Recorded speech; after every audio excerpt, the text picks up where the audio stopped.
of screening programmes.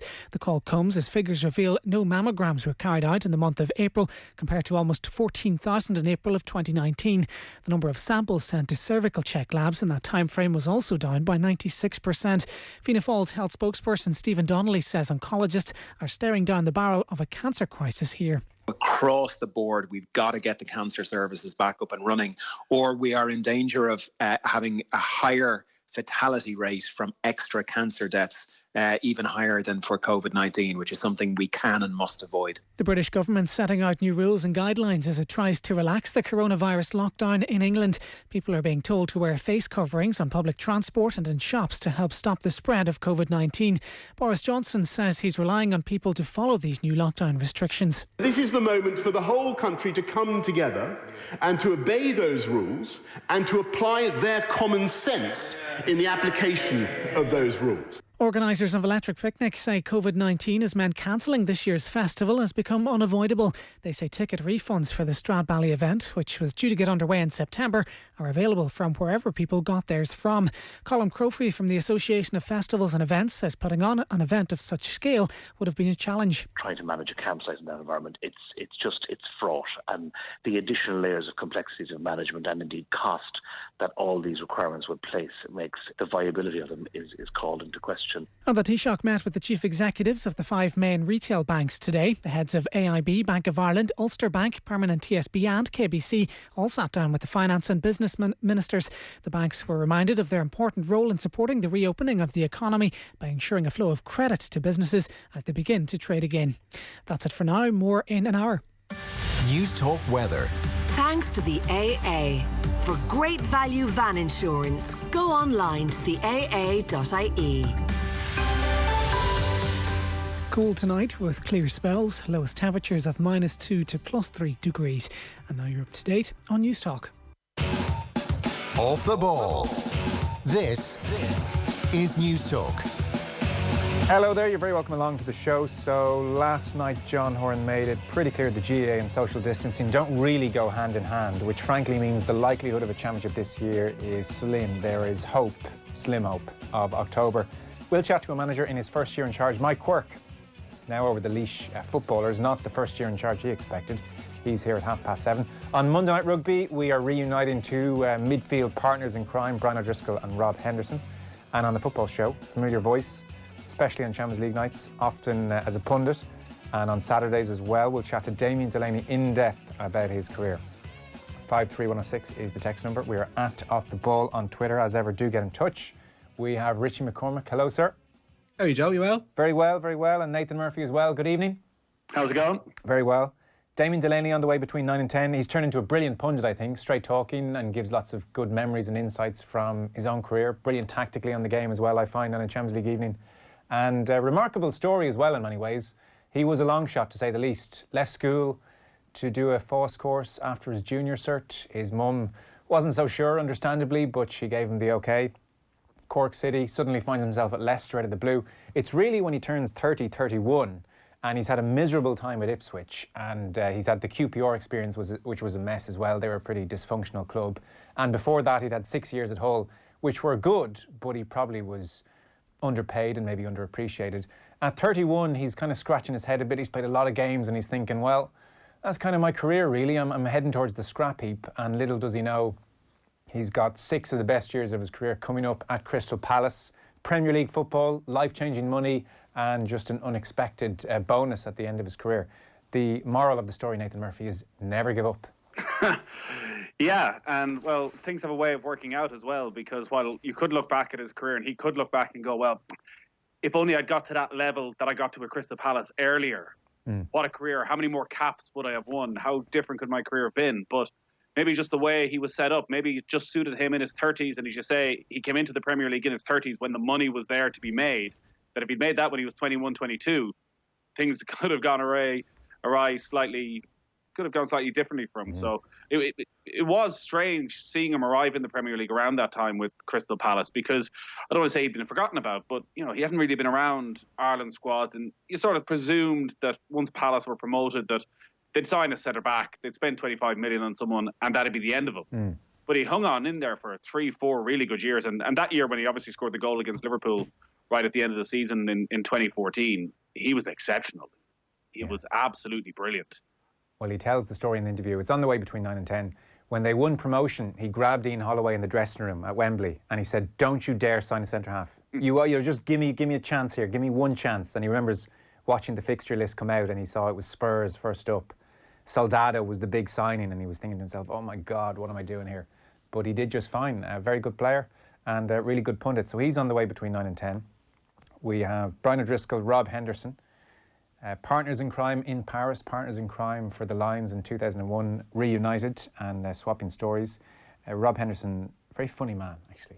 Kind of underrated character we haven't heard too much from across the last couple of years, but he's on the way between 8 and 9. And then 7:30, we'll talk to Mike Quirke. I remember, Nathan, I was listening. Sorry, Richie, I'm not ignoring you here. I'm going to bring in just a second. I'll just go. Yeah. I remember listening, Nathan. You probably remember better than me, but it might have been maybe just coming up to Christmas and you were talking to Quirke about looking forward to the year ahead. I remember just at home in the kitchen doing a few bits and you were chatting to Mike Quirke. Neither of you saw this coming. What a weird first year in charge for Mike Quirke. Yeah, and does it even count as a first year in charge? That's going to be one of the interesting things as this plays out. As you say, it's hard to see there being much Gaelic football in 2020. That Mike Quirke as a family probably planned on, well, I'll give this 2-3 years. Likewise, Desi Farrell say in Dublin. Does this count as a year now? Or do you just write this off and everybody starts again? Likewise with players who suddenly find themselves a year older if there's championship in 2021. Do they go back or do they now bring forward retirement? Nobody saw it coming. Obviously, with a bit of clarity now. I think John Horan was pretty straight up, as surprising in a way as it was, though maybe it shouldn't have been, that Gaelic football isn't going to return while social distancing is in place. I guess the concern for an awful lot of people, even from just getting their kids out playing at the weekends, is social distancing from a lot of people, what we're hearing, is going to be here for a long, long time. Yeah. It's not going to be an August, September type thing. Yeah, they may have to budge on that. I mean, you can read too much into his language. It was in the course of the interview with Des Cahill on the Sunday game, so it's not like it was a statement courtesy of GAA headquarters, but his exact wording was, if social distancing is a priority, then I don't know how we can play a contact sport. That's what Gaelic Games is. Well, social distancing is going to be a priority until we have incredibly good antivirals or a vaccine. So, they may have to budge on the wording around this thing. We're not going to be at a place where there's no social distancing in the next year, probably, but we will most likely have some form of Gaelic Games at various levels in the next year. It's just how, in that weird balancing act that you have to do between risk and getting back to normal, the GAA will have to decide a time. He did talk a little bit about October, Richie. He did say they're still clinging on a little bit to October, but the point is nobody knows where we'll be in October for sure. That's the thing. Nobody knows, but he's given himself enough wiggle room and enough elbow room, I think, with if we are to adhere to social distancing. He's clearly waiting for word from on high that there will be special dispensation given to certain sports or certain activities throughout the country, whereas the contact is minimal in so much as it is close contact. I think they need to be obviously careful about this, but I think he has given himself an out to suggest that there will be some action. And even listen to other people talking, like Sean Kelly, the former GAA president, this evening, saying as well that he thinks that there will be some kind of championship. There are GAA figures up and down the country that think that Horan has actually given a little bit of a chink of hope towards the end of the year. Where I think he does fall down, or where it has fallen down, was I think Alan Milton was on with us last week on with John in News Talk Breakfast, and he was saying that the idea of 2 championships being played isn't necessarily out of the running. I think Horan has more or less closed the door on that with his conversation last night. They do need to be very careful, is the thing, with their language around this. And I think John Horan was, because he can't really turn around when they have to listen to the government advice. They have to listen to what's been set out between May, June, July, August, and can't really say, well, they're saying that, but none of us really believe it. So this is the path we're going down. They need to be careful that they don't write anything off, or that they say anything is going to happen for definite that gets people's hopes up, and particularly gets people back maybe training in the next 3-4 weeks where really clearly they shouldn't be. So I think he was very careful with his language. But as you say, you would have to imagine that again, we're only two months, 10 weeks into this. In a year's time, our views on social distancing, as much as we need to adhere to it, may have slightly changed in terms of certain aspects of our life. Yeah. Yeah, man, Horan has to be very careful. I mean, he has so many masters to please when you consider that they're still keeping their grounds closed up and down the country to people who are looking to do like very basic exercise, whether it's just walking around the pitch or whatever. Like, they can't on one hand say, well, we're inviting people back into training with the idea that we're going to be playing towards the middle of the autumn and still keeping grounds closed to absolutely everybody else. It's everybody in or nobody's in as far as the GAA is concerned. It's true, yeah. No, there was a degree of clarity, though, which was welcome. Much like Boris Johnson's efforts last night and all the graphics and, you know, him saying words and just none of it making sense. That was quite something. It seems like that place is... that place. Those guys. It really does seem, though, as if carnage has broken out in the UK. Or certainly in England Joe, this morning. It's time to start picking out our part of the island that you might want to inhabit, because that place is going to be empty in 18 months the way Johnson's going. Yeah. Even Nicola Sturgeon was saying, I don't even know what stay alert means. You know, it's like Ross Geller and Unagi or something. What does it mean? Just keep an eye out for this virus. Yeah. Keep looking out for it. Things could be much worse. Meath's Mount Rushmore. Before we get into your news round, Richie, we should mention Meath, the turn of Meath this morning. Hector, who was in fine form. I did see a clip of Hector with his arse high in the air to demonstrate the abilities of Johnny Murtagh as a jockey. Yeah. All right, yeah. We were talking about Graham Gertie's arse as well, but go ahead. Plenty of arse talk. So he was on with Tommy Rooney. Tommy Rooney was the man who had to make the difficult choices. Sean Boylan was first name on the team sheet. We won't give away the rest. Yeah. But we'll play some of that out in the second hour as well after Brian O'Driscoll and Rob Henderson. And they were in good form today. Any thoughts you want to throw in on their performance this morning, Nathan? Well, I think, listen, Sean Boylan was the overwhelming choice, understandably. Is there a more beloved GAA figure in the country than Sean Boylan? Like, considering we went down to Mayo last summer. We went down to Mayo last summer. Remember, Sean Boylan was in charge of a Meath team that essentially cheated their way to an All-Ireland in 96. No, that's not true. Let's be honest. That's not true. Let's be honest. We would have every reason to be incredibly bitter down in Mayo about the fact that we were absolutely screwed over when Lee McHale was sent off. Yet still, people see Sean Boylan and go, what a great man. They just forget about it. Yeah. It's remarkable. I thought it was a strong selection. Am I allowed to give away someone who's not on it? Yeah. I think Trevor Giles, he does two-time footballer of the year. Yeah. Now, it does show again, because it's a Mount Rushmore, like, he's arguably Meath's best ever footballer, but the two players that were included are maybe more iconic. So, and yet there's still no mention of the guy who was on the team of the Millennium. Well, again, you see, when you're going that, like, there's a recency bias there. Well, like, Martin O'Connell was part of Boylan's team. You know, one of the best fielders of the ball I think I've ever seen in my lifetime. Just an incredible footballer all around and brushed over. Like, and granted, he's brushed over by some incredible people and people that I'd still be afraid to walk in front of. We're looking at you, Mr. M. Lyons. But yeah, like the depth that Boylan was able to call upon during his time as manager, and granted it was a fairly long time, was absolutely incredible. And you could throw out many names. Like Colin O'Rourke is another name that would be deserving up there. Brian Stafford would be another name. David Beggy and Kevin Foley. Like, that team is just incredible. Kildare is happening on Monday. Kildare's Mount Rushmore on Monday. Oof. That'll be quick. Everyone's in agreement on this. Like, Kildare, for a county of its size, like, its sporting heritage is abysmal. I mean, what have you got? 4 jockeys? I mean, I can't. 3 jockeys and Shawnee Johnson. I can't argue with you. 3 jockeys and Christy Moore. I mean, does Christy Moore get in by dint of services to Irish rugby? The names, like, so tweet me now, help me out. I'd like the anger pre-Monday as opposed to post-Monday. But the names, like, I'm struggling to get beyond the 5 or 6 names. So Ruby's first name in the team sheet, correct? Yeah. Then Katie. Yeah. Even though Kildare is not a rugby county, it's a racing county, it's a GAA football county, and it does have a great soccer tradition. I mean, I was disappointed that we haven't produced more Irish internationals. But so you've got to think, even though it's not a rugby county, Jamie Heaslip, given what he's won, is in the mix, I would think, in a big way. And then Johnny Doyle, I would think, has to be there. Johnny Doyle, yeah. Has to be there. And then I'm flicking a coin at the moment between Dermot Earley and Glenn Ryan. And that's for a county, as you said, Nathan, of a certain size, we haven't exactly punched above our weight. What soccer players are from Kildare? I couldn't think of one. That's what I'm...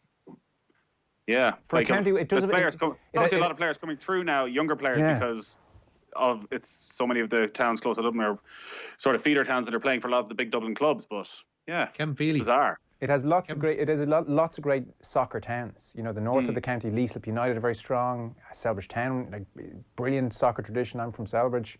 Newbridge really strong. Just Kildare County never kind of flourished. So, but I couldn't think of one. I don't know who the iconic. I don't know who the Steve Staunton of Kildare is. So I need to. Any more jockeys aside from Ruby?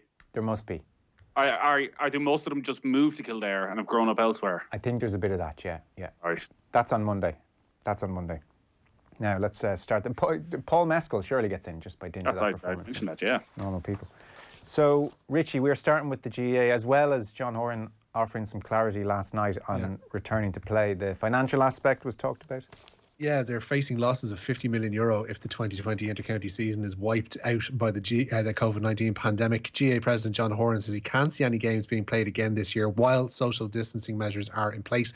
Horan said the association isn't keen on the idea of playing games behind closed doors and that facilities will remain closed until July 20th at the earliest. Horan also said the GAA would be prepared to use the first 2 months of 2021 to finish a 2020 Inter-County Championship if it got going in October or November. And Clare hurling legend Jamesy O'Connor welcomed the clarity from Horan. I think we've got to be realistic, and I think that was maybe part of the reason he was on this in the game last night, was maybe to dampen down that expectation and just clarify exactly what the position is, that look, it's going to be one step at a time, and like everything else in the country, public health is the overriding imperative, and until we know exactly what the position will be in a month's time, I think it's probably impractical to start talking about starting games and competitions in 2 months' time. Premier League met this morning, Richie. Yeah, and it's believed that more than half of the clubs are now opposed to playing games at neutral venues. They met via video conference to discuss the next phase of their Project Restart document. Watford, Aston Villa and Brighton had already gone public with their opposition to the neutral venue plan. Meanwhile, it's believed the FA told clubs today that declaring the season null and void is completely off the table. They want all aspects of the league to be settled on sporting merit. The Premier League Chief Executive Richard Masters saying this evening that today was the first day that clubs actually mentioned the term curtailment, so it could be ended early. The British government today laid the groundwork for a Premier League return next month. They've told sporting bodies to prepare for returns behind closed doors after June the 1st. Liverpool defender Virgil van Dijk says the last 2 months in limbo have been tough. It's different. It's something that I've never, really experienced before, like anyone else, basically. But it's a difficult situation to cope with mentally as well. And I think also the fact that you have no idea when things might change and how it will look then for the next season. But that's something we have to just see over the next couple of days and weeks. So, it's not easy. That's a significant development, Richie, that you mentioned. More than half of the Premier League clubs are now opposing playing games at neutral venues. Neutral venues seemed like a prerequisite for this thing happening in any capacity. So if that's the case, are they looking at some kind of points per game solution? Is that where we're suddenly at?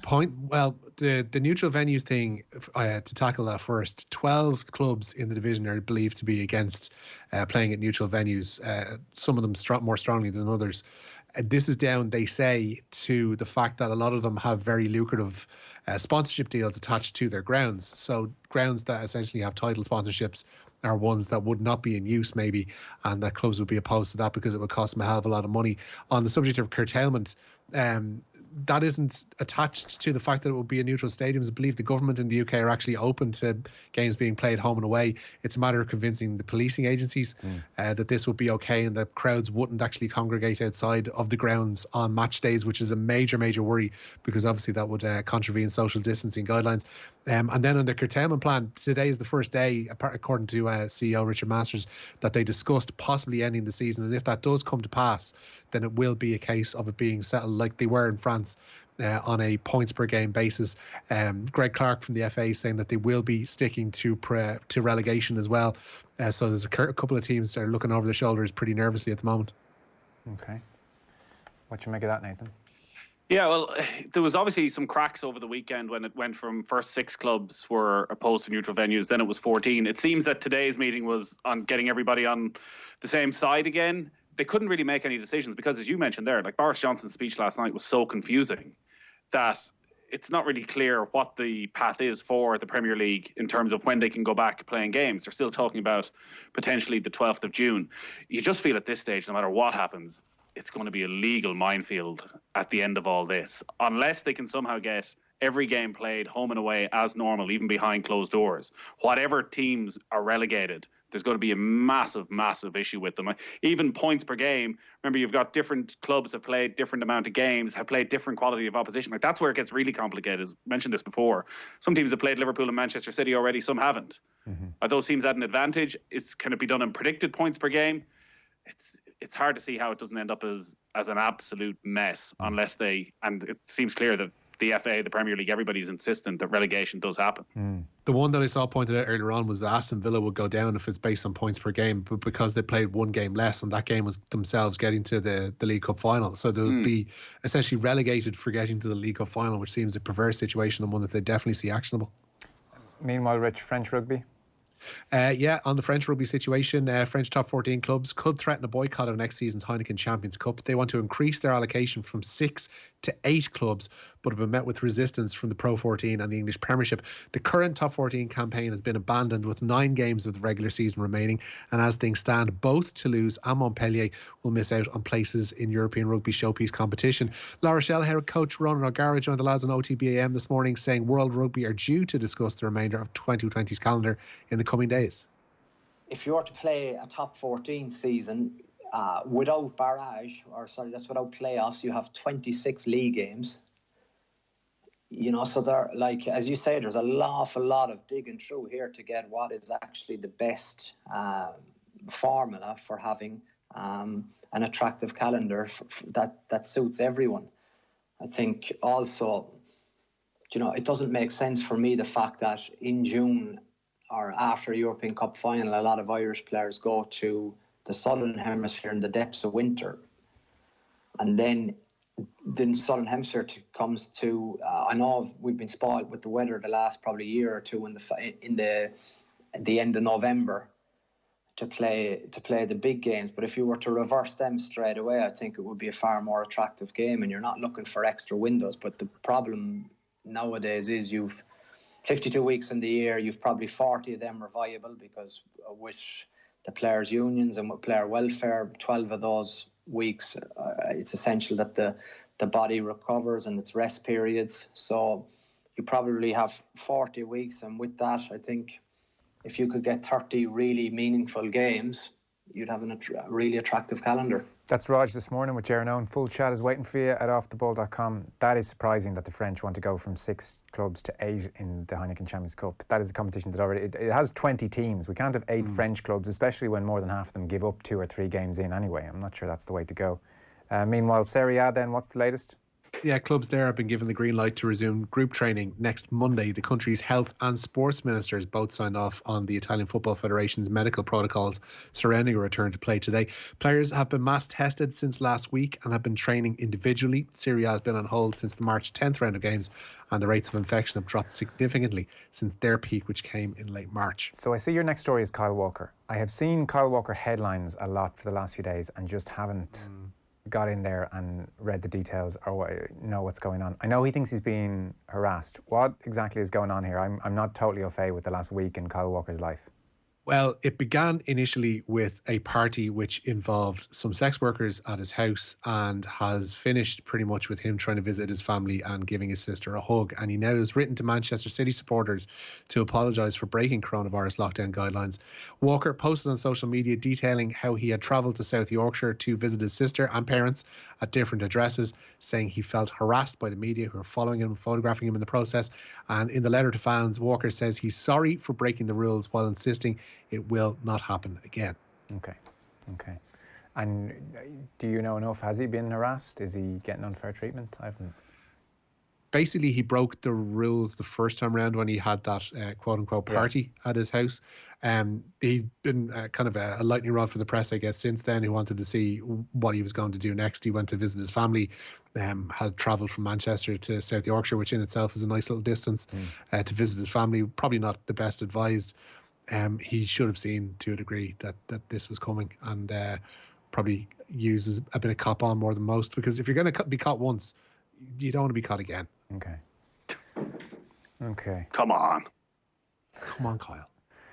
Well, maybe everybody. What was he doing? What was he doing having the party in the first place? Like, if you're going to have the party in the first place, you got to be prepared for the consequences. Yeah. And if your answer to the consequences is to break the rules again, it's hard to choose. Okay. And then cry harassment. Lie low for a while might be the best advice then. So last story, Rich, whatever you want to bring us. The SPFL, how about that? Because two clubs there. After Nathan Murphy talked about the SPFL a couple of weeks ago on the football show, I'm done. So interesting. I'm sorry. Go on. SPFL. Give it to. Intrigue me here. Grab me. Make this good. I don't think you can go about talking from co-workers' parties to being asked to grab you, but two clubs in Scotland have confirmed they'll vote in favour of an independent inquiry into the way the SPFL decided to end the Scottish football season in all divisions below the Premiership. Aberdeen and Partick Thistle have both come out in support of Rangers, who have claimed that teams were bullied into voting to end the campaign. Do you hear that, Nathan? Bullied, John. Do you hear that, Nathan? An inquiry. That could be a nice little 2-3 week stint over outside the courtroom, reporting. Yeah, looking forward to it. Well, I'm on top of it. As you know, I'm fully on top of this situation. Well, indeed. Okay. Much like a visitor to Kyle Walker's house. Now, that is a news round for this evening. Right. We have Brian O'Driscoll, Rob Henderson after 8 o'clock. We have Damien Delaney after 9. And up next, we have Mike Quirk. My thanks to Richie McCormack and Nathan Murphy. Good job. A hungry feeling came over me stealing. But it's all over! Dublin have won the All-Ireland for 2015. It's taken them 2 tremendous games, but they have retained their title. A truly remarkable achievement.